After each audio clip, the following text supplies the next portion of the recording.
अस्सलामुन अलैकुम। आज 6 मई 2023 Saturday, Bohra calendar के हिसाब से आज 16 ऑफ शवाल और शिया कैलेंडर के मुताबिक आज 15 ऑफ शवाल है। और इत्तफ़ाक़न आज मुझे ये मेरी खुशकिस्मती है कि मैं आज इमाम जाफ़र सादिक़ अलैहिस्सलाम की शहादत का दिन है। और मैं अल हैदरी चैरिटेबल ट्रस्ट का फाउंडर कुतुबुद्दीन सुतरवाला आप लोगों से मुखातिब होकर एक मेरी सिंसियर अपील अपने तमाम बोहरा कम्युनिटी के और शिया कम्युनिटी के मुखलिस मोमिन से मैं हाथ जोड़कर गुजारिश करता हूँ। इस और रसूलुल्लाह सल्लल्लाहु अलैहि वसल्लम ने भी फरमाया कि तलबुल इल्म फ़रीज़तुन अला कुल्ले मुस्लिमीन वल मुस्लिमात, इल्म हासिल करना फ़र्ज़ है हर मुस्लिम मर्द और औरत वुमेन पर।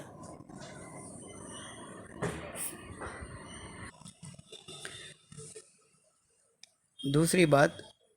कि तालीम के हवाले से इमाम अली अलैहिस्सलाम ने फरमाया था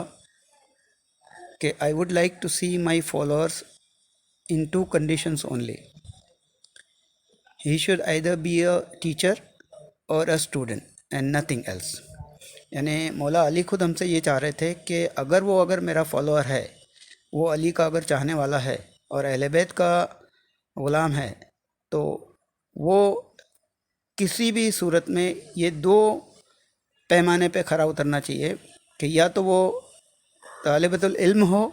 या मुदर्रिस हो, यानी वो स्टूडेंट हो या टीचर हो। और दूसरी बात कि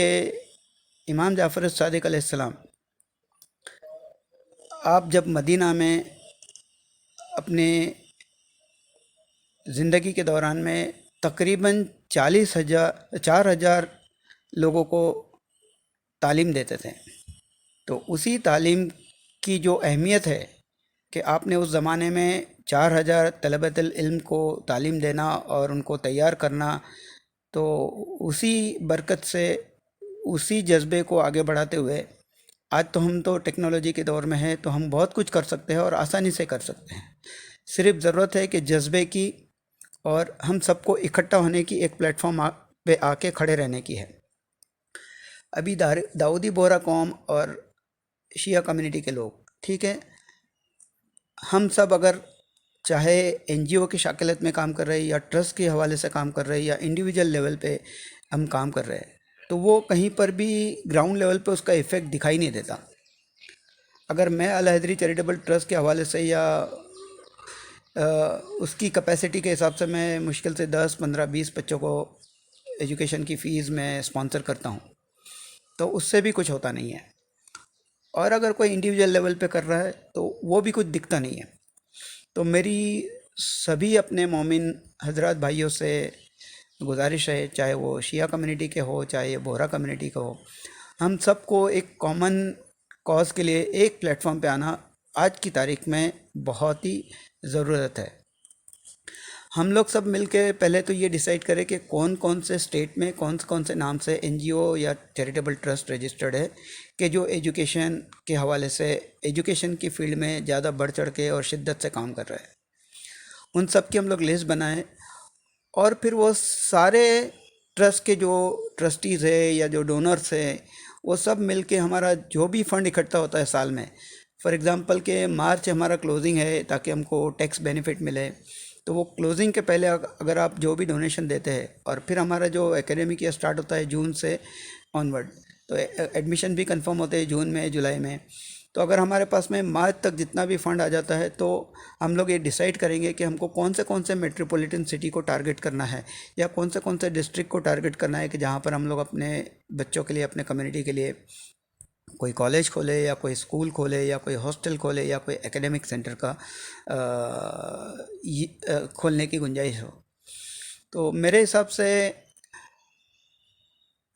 हम सब अगर इकट्ठे होते हैं तो स्टेट वाइज पहले हम लोग डिसाइड करें कि हम लोग को कौन से स्टेट में कौन से साल, अगर हम लोग फर्स्ट 5 ईयर्स को टारगेट करें तो फर्स्ट 5 ईयर का टारगेट जो भी है हमारा फंड आता है, तो हम लोग एक लकी ड्रॉ सिस्टम से एक चिट्ठी निकालेंगे जिसमें से पता चलेगा कि ठीक है ये सिटी का नाम आया फलाने स्टेट का। तो उस स्टेट में मेट्रोपॉलिटन सिटी में वहाँ पर हम लोग या तो जो भी चिट्ठी में नाम आएगा कि भाई कॉलेज खोलना है या हॉस्टल खोलना है या अपने को स्कूल खोलना है। पहला तो मेरा प्रेफरेंस है कि पहले स्कूल को प्रेफरेंस दिया जाए, फिर कॉलेज को, फिर हॉस्टल को और फिर एकेडमिक सेंटर को। डिपेंड्स कि भाई हमारे पास में फ़ंड कितना आ रहा है। और सारे एनजीओ के पास में जितना भी अगर फ़ंड जमा हो रहा है वो सारा फंड वहीं पर डाइवर्ट होना चाहिए। ज़रूरी नहीं कि भाई यहाँ पर अलहदरी ट्रस्ट के लिए, नंदुरबार के लिए या महाराष्ट्र के लिए नहीं आया तो मैं सिर्फ महाराष्ट्र का देखूंगा, नहीं। अगर हमारे पास में फ़ंड आ गया तकरीबन ये सारे, अगर 100, 150 या 200 जितने भी एनजीओ ट्रस्ट रजिस्टर्ड है और जो इंडिविजुअल लेवल पे काम करते हैं, वो सारा फंड एक जगह पे अगर सेंट्रलाइज होकर इकट्ठा हो जाए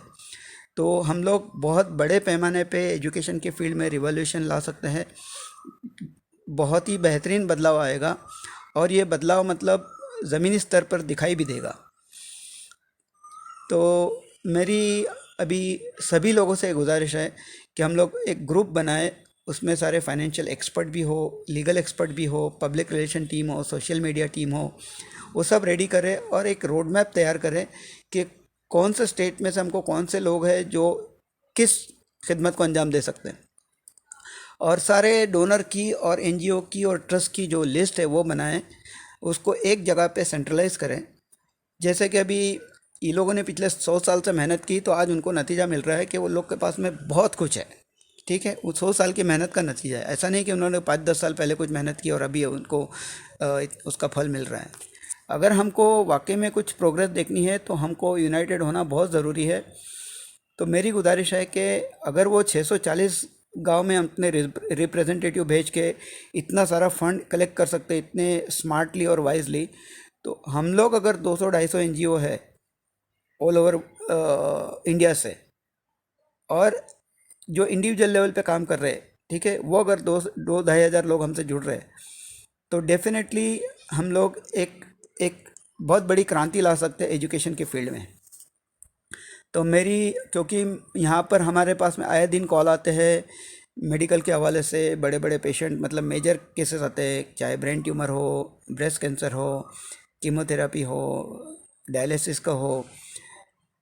बहुत सारे बीमारी ऐसी ऐसी है कि जो बड़ी बीमारी है, जानलेवा बीमारी है और उसके खर्चे बहुत बड़े हैं। तो ना तो हमारे पास में कोई हॉस्पिटल्स है, ना हमारी कोई कॉलेज है, ना। पिछले साल यहाँ पर पूना में तकरीबन 33 से 35 बच्चे, जवान बच्चे आके वापस चले गए पूना से, क्योंकि उनको कॉलेज में तो एडमिशन मिल गया उनके एकेडमिक परफॉर्मेंस के बिहाफ पे, लेकिन उनका कहीं पर भी रहने का ठीक से इंतज़ाम नहीं हो पाया। तो कोई भी वालिदैन इतनी बड़ी रिस्क लेना नहीं चाहेगा कि भाई अगर मेरी बच्ची, जवान बच्ची को मैं इतने बड़े मेट्रोपॉलिटन सिटी में भेजूँ और अपनी कम्युनिटी का कोई ऐसा प्लेटफॉर्म नहीं है कि जहाँ पर मैं सुकून से, ये इत्मीनान से मैं कह सकूँ कि ठीक है मेरी बेटी यहाँ पर है तो फ़लाने ट्रस्ट की या अपने कम्युनिटी की एक हॉस्टल है वहाँ पर रहेगी। और ना ही कोई हमारे पास में कोई एकेडमिक सेंटर है, ना ही कोई हॉस्पिटल्स है, ना ही कोई कॉलेजेस है, ना कोई स्कूल्स है। तो अगर हम लोग इंडिविजुअल लेवल पे अगर 25 को 20 को स्पॉन्सरशिप करेंगे तो हर साल वो बच्चे आके खड़े रहेंगे, हर साल दूसरे 20 बच्चे आपके सामने आके खड़े रहेंगे। तो आप कैसे पहुँच उनको, मतलब उनकी रिक्वायरमेंट को फुलफ़िल कर पाएंगे। तो मेरी गुजारिश ये है कि हम लोग खुद अपना बनाए, जैसे कि खोजा कम्युनिटी का है, ये क्रिश्चियन कम्युनिटी का है, मारवाड़ी समाज का है, तो वैसे ही हम लोग को अपना प्लेटफॉर्म सॉलिड करना है ताकि हम अपनी खुद की कॉलेजेस हो, अपनी खुद की हॉस्टल्स हो, अपनी खुद की स्कूल्स हो, अपने खुद के एकेडमिक सेंटर हो। एकेडमिक सेंटर इस हवाले से मैं बोल रहा हूँ कि जहाँ पर बच्चों को एडमिनिस्ट्रेटिव सर्विसेज की प्रिपरेशन के लिए हम लोग तैयार कर सके, वो बड़े से बड़े एग्ज़ाम को क्रैक कर, नीट एग्ज़ाम है, सीईटी एग्ज़ाम है, सीए की जो आईपीसीसी एग्ज़ाम है, सीपीटी एग्ज़ाम्स है, वो सारे क्वालिफाई करने के लिए बच्चों को प्रिपेयर करने का है ताकि वो आगे चल के बड़े कोर्स के लिए मतलब क्वालिफाई हो सकें। अगर आप लोग इस सजेशन से इत्तेफाक रखते हैं, ठीक है। तो मेरे पास में मैंने थोड़ा वर्किंग किया है, मतलब एक्सेल में एक शीट बनाई है कि वो किस तरह से काम करेंगे, मतलब हम लोग किस तरह से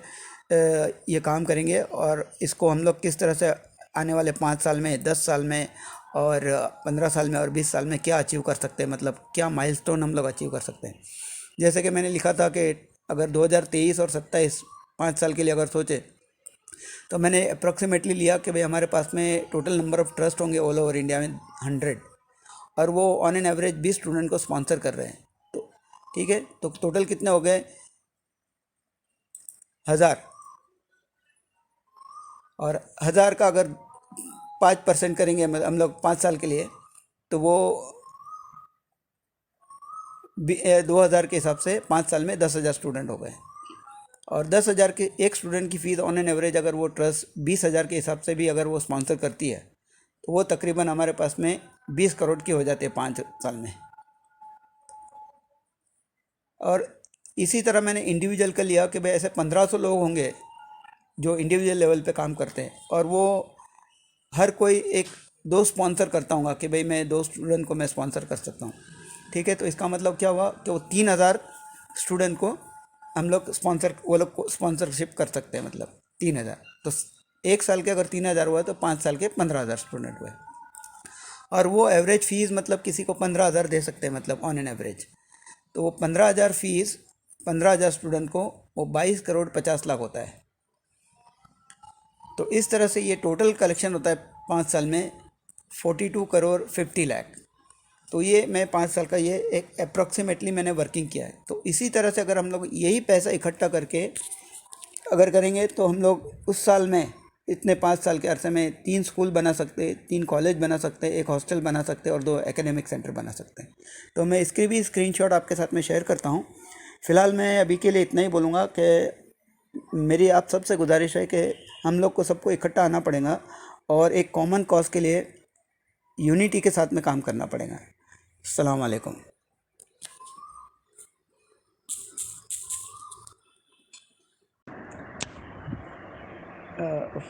और फर्दर डिटेल्स के लिए और